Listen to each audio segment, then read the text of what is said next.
시즌만 되면 그 본점에 약간 SNS로 다 크리스마스 도배하잖아요. 맞아요. 이 무기가.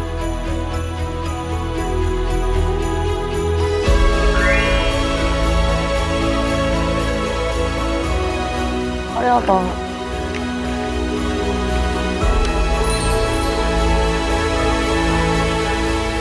크리스마스 분위기는 진짜 백화점만큼 잘 내는 곳이 없는 것 같아요. 진짜 경쟁하는 것 같아요. 크리스마스 분위기 맞아요. 잘 내는 걸로.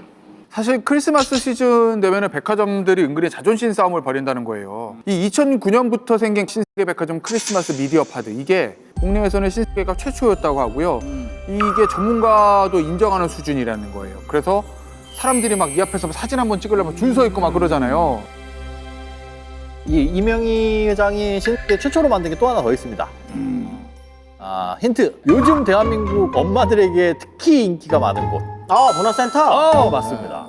이게 1984년에 신세계에서 처음 도입했거든요. 그때 당시에 이제 잘 나가던 신세계 매출이 조금 주춤하다 보니까 이명희 회장이 또 일본에 시장 조사를 나가게 됐습니다. 이때 이 유행을 했던 게 쇼핑하고 교육을 결합한 이 문화 강좌 같은 그런 공간, 시간을 제공을 해준 거죠. 이걸 이제 이명희 회장이 보고 나서 그래서 한국에 돌아오자마자 문화센터부터 바로 만들어라라고 지시를 한 거고요. 그래서 이제 운영된 게 실제로 뭐 노래교실, 뭐 서예, 뭐 재봉틀, 뭐 이런 문화센터부터 시작을 해가지고 자연스럽게 사모님들이 몰려와서 사모님들의 사랑을 받게 되고 매출 신장에 기여를 하게 된 거죠. 근데 아이러니하게도 이제 이명희가 문화센터를 만들게 된 계기는 네네. 불안해서입니다. 뭐가 불안합니까?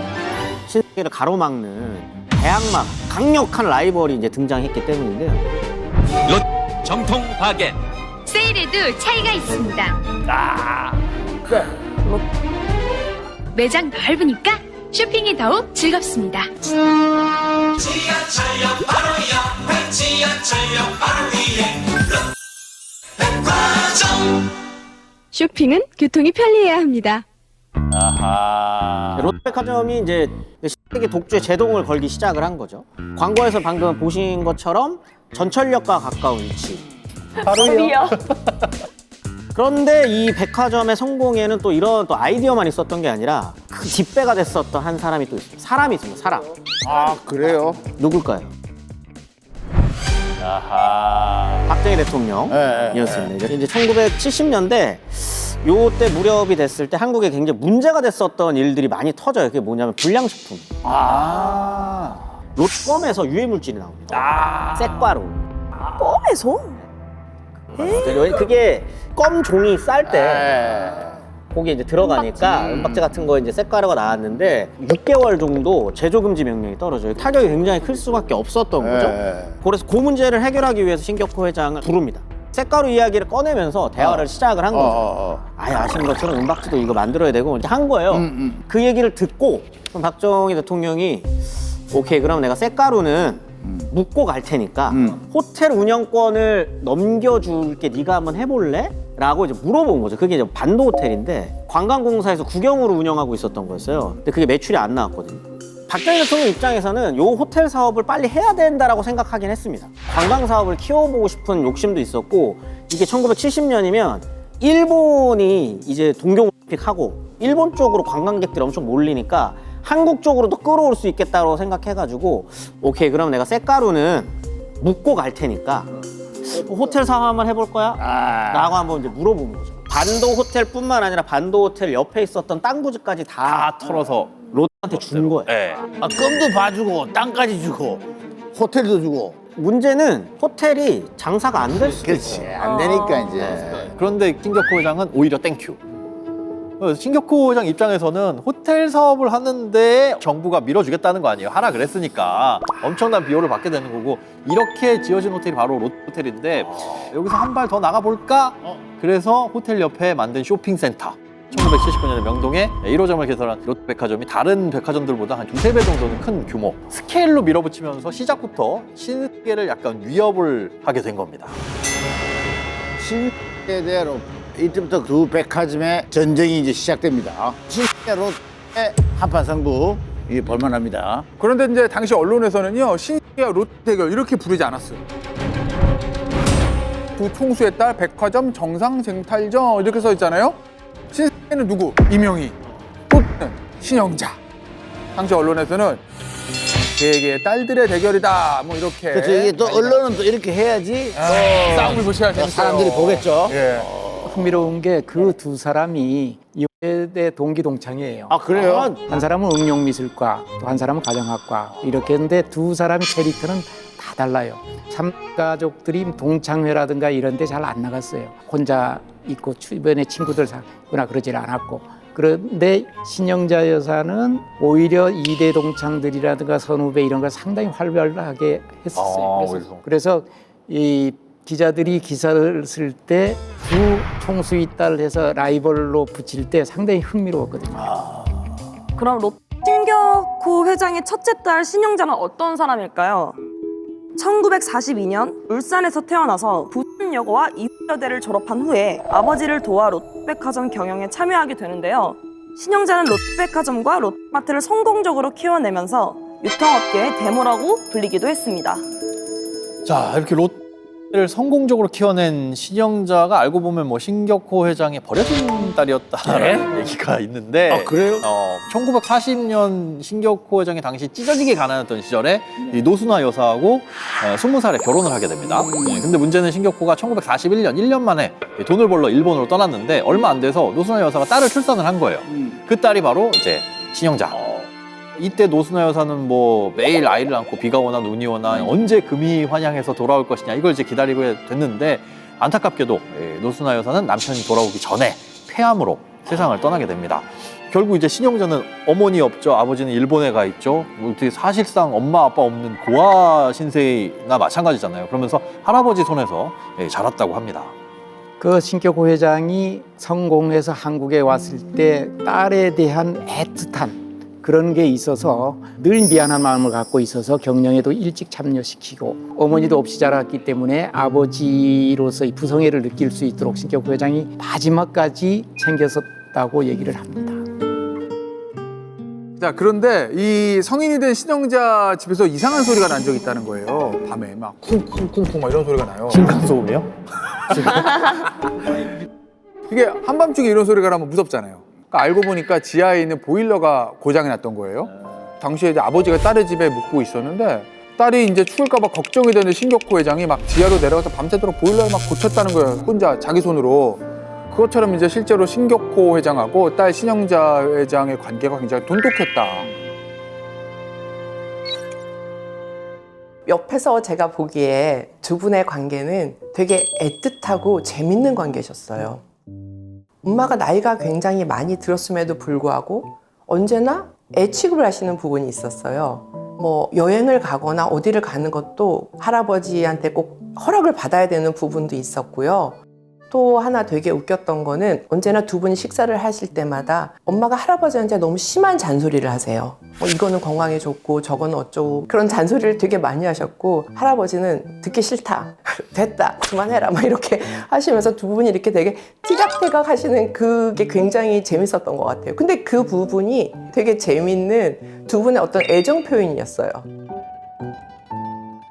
신영자 회장이 아버지의 부탁으로 79년인가요? 롯데백화점에서 영업이사로 이제 일을 시작을 하게 돼요. 사실은 이제 신격호 회장이 신영자 회장을 넣은 거는 신의 한 수였다는 거예요. 왜냐하면 신영자 회장이 아버지의 기대에 부응하면서 롯데백화점을 좀 엄청 부응시켜가지고 그래서 잘 됐다는 거예요, 롯데백화점이. 게다가 이게 롯데백화점 같은 경우에는 신영자 회장이 다양한 마케팅 전략을 세우는데 특히 이제 상품을 구입하면 이제 사은품 주는 이런 행사들을 제대로 활용합니다. 우리가 백화점에서 상품을 샀다. 뭐 받고 싶으세요? 상품권. 상품권. 상품권이 제일 깔끔할 것 같은데요? 아 너무 소소하다. 금. 금. 아 골드바. 아까 골드바. 아까 골드바. 소. 1980년에 신영자 회장이 롯데백화점에서 창립 1주년 기념 사은 행사를 시작했습니다. 그래서 그때 최고 인기 상품 나눠줬는데 바로 뭡니까? 롯껌. 아 뭐야 갑자기 왜 이렇게? 롯껌. 아 뭐야 갑자기 왜 이렇게 작아졌어요? 민트 주는 거예요?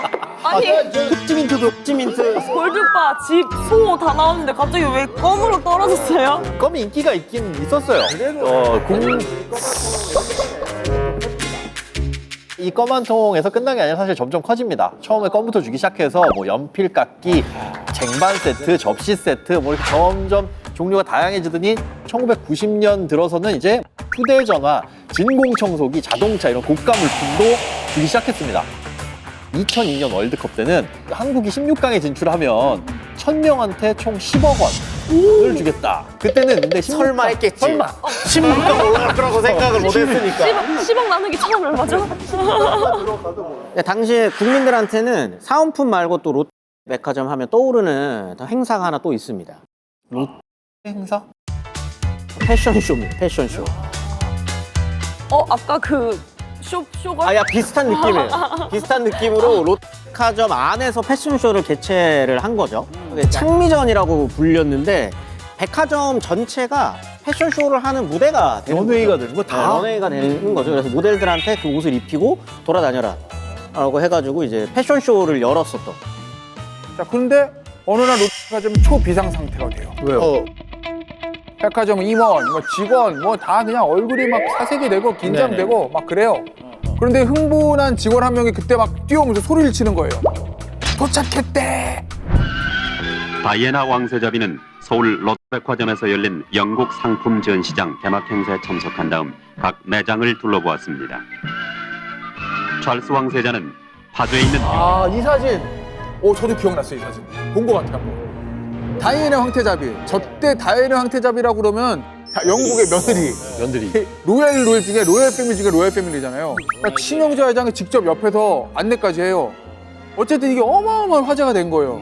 연예인 몇 명 나오는 광고보다 저랑 광고가 어딨어. 저 정도면 뉴스에도 나올 수 있으니까. 나오죠. 예? 야, 이거 전 세계 최고의 로얄 패밀리가 방문한 백화점이다. 자, 그런데 이 다이애나비의 방문을 싫어하는 사람들도 있었어요. 무슨 싫어하겠죠. 백화점 직원들. 왜? 영국에서 온 이 저 로얄 패밀리가 쇼핑을 한다. 이렇게 되면 매장의 종업원들이 기본적인 안내를 해야 되잖아요. 영어로 해야 되는 거지. 지금은 아니잖아. 파인 땡큐 앤듀는 해야 되니까. 막 이러고 도망갈 수 없으니까. 그럼 짜일 건데? 진짜 왕세자비가 물어보는데 나띵. 그리고 이제 오시기 전에 준비를 해야 되잖아요. 막 동선 체크하고. 그래서 막 시뮬레이션 돌려보고 이러느라고 야근하느라고 실제 종업원들은 좀 싫어했대요. 스케일로 밀어붙였었던 마케팅 전략이 또 하나 또 있습니다. 스케일이 달라요, 이거. 요겁니다, 요거. 놀라움이 가득하고 신기함이 가득한 오, 샹들리에네. 와, 이게 몇 층짜리야? 이게 이제 1989년에 잠실로 있었던 샹들리에. 샹들리에. 근데 이게 이걸로 뭐가 이렇게 무슨 마케팅이 돼? 라고 생각하실 수도 있는데 이게 국내 최대가 아니라 당시 기준으로 세계 최대. 기네스에도 올랐답니다. 진짜? 그러다 보니까 이거 하나 보려고 백화점 가는 거죠. 간 김에 뭐 하나 사고 이러고. 그렇죠. 그래, 이거 보는 게 어디예요? 이 신영자 회장의 이런 공격적이고도 독특한 영업 전략으로 이제 롯데백화점이 개점한 이듬해인 1980년 450억 원의 매출을 기록하면서 당시 1위였던 신세계를 제치고 업계 1위에 오르게 됩니다. 자, 신세계가 1차전에서는 롯데한테 1위를 뺏겨요. 그러면 이명희 회장이 그냥 있을 수는 없죠. 항상 1등을 해야 되는. 1위를 탈환해야 될 거 아니에요. 그래서 2차전은 마트 전쟁이에요.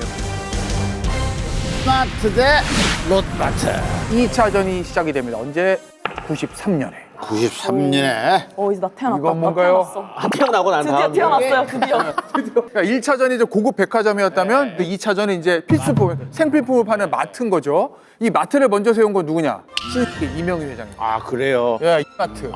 사실은 이명희 회장이 이 마트를 만들 수 있었던 거는 아버지 덕분이라는 거예요. 지금 이병철 회장이 돌아가시고 이 슬픔을 감지할 수가 없는 거예요. 매일매일 아침마다 전화를 하고 또 이병철 회장님 또 데리고 다니면서 그 인맥들도 다 하고 이랬는데 어느 날 큰 산이 없어졌잖아요. 그러니까 이제 미국을 가게 된 거예요. 그때 이제 본 게 뭐냐면 마트와 그다음에 클럽이라고 하는 이 새로운 대형 할인점을 보게 된 거죠. 그 당시에 신세계는 디테일하게 모든 것도 동선이라든가 조명 이런 걸 하고 있었는데 창고용을 이제 자기들이 보게 되니까 또 다른 세계를 보게 된 거죠. 그런데 그때 90년대의 말이 IMF가 오면서 굉장히 타겟층들이 그 움직임이 있었어요. 소비자의 움직임이. 그러니까 비싼 것만 유지할 수 없는 상황이 됐었고 마트 같은 경우는 에브리데이 로우 프라이스입니다.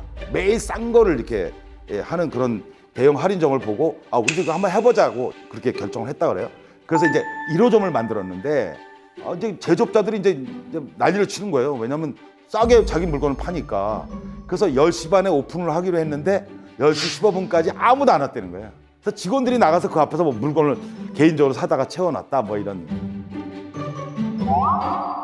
사실 이제 그 당시에는요. 지금은 너무 흔한데 홀세일 마트라는 개념이 없었어요. 없었죠. 동네 슈퍼, 전통시장 이 정도인 거죠. 그래서 이제 물건을 만드는 생산자들이 이 마트를 경쟁업체로 인식했다는 거예요. 처음에는. 그런데 어쨌든 우여곡절 끝에 생겼어요. 어디? 저 도봉구 창동에. 그러니까 이마트 1호점이 창동점에 생겼는데 거기가 이제 초대박이 난 거예요. 첫날에 발 디딜 곳이 없었다는 거예요. 그래서 이제 이명희 회장이 직접 나서서 이제 총력을 다하는데, 그러니까 상품 지렛대 같은 것도 한국 사람 키에 맞춰서 높이를 좀 낮추라고. 당시에는 그래서 마트가 너무 잘 돼 있으니까 야, 백화점건 뭐해 비싸기만 하고 마트가 낫지 이런 인식까지도 퍼져 있었다는 거죠. 그 신세계가 1위를 탈환했나요? 마트로 탈환하나 했는데 또 신영자가 가만히 있겠었습니까? 이 롯데마트의 이제 성공을 보고 이건 되는 사업이구나 싶은 거죠. 백화점도 뒤늦게 시작했지만 1년 만에 따라잡은 신영자 회장 아닙니까? 1998년에 롯데마트를 만들게 됩니다. 그때 이 신영자 회장이 내세운 전략이 아주 파격적이었는데 무조건 마트보다 싸게 초반부터 가격을 확 내리고 엄청 내려서 무조건 싸게 해라. 사실은 이 롯데마트가 나왔을 때는 상대방이 가장 잘하는 걸 공격을 해야 되거든요. 그게 이제 대형 마트들이 하는 이 가격에 대한 문제였어요. 그래서 가격 이슈로 이제 통치킨을 이제 2010년도에 내놨는데 이제 지금으로 말하면 뭐 막 퍼주는 거죠. 그 큰 통에 그냥 막 치킨을 막 퍼주는 거죠. 그러니까 이게 어느 정도의 수준이냐면 치킨 전문점의 3분의 1 정도 수준이고요. 프랜차이즈들로부터 공정거래에 수없이 고발이 됐어요. 그럴 거 아니에요. 우리가 정상 가격을 받고 있는데 롯데마트가 막 어마어마하게 이걸 갖고 오니까. 근데 그게 위법이 아니었어요. 그래서 그 인기로 이제 그다음부터 이제 통시리즈가 나오기 시작하죠. 피자라든가 세제라든가 사람들의 관심도가 매우 높았죠. 근데 사실은 이 롯데백화점이요, 롯 쪽은 이슈 경영에 굉장히 능해요. 요즘 말로 하면 오픈런 정도를 예상했던 그런 파격적인 전략이었다 이렇게 볼 수 있습니다. 그럼 이제 이 유통 전쟁이 이제 일어난 거 아닙니까, 그죠? 네. 롯과 신세계. 이게 누가 이겼을까? 지금 현재도 진행형입니다. 그런데 지금 우리나라 유통시장이 대혁명이 일어났거든요. 새로운 이커머스가 등장하면서 전환기를 맞았다고 봅니다. 그래서 나는 신세계로는 다시 대격돌을 한번 벌일 거라고 저는 생각합니다. 2025년 기준으로 하면 신세계하고 롯데 매출이 이제 4조 원의 목표로 하는 시다가 된 거예요. 그러니까 지금 롯데그룹은 신동빈 회장이 맡아서 경영을 하고 있고 신세계그룹은 정용진, 정유경 두 회장이 함께 남매 경영을 하고 있는 거죠.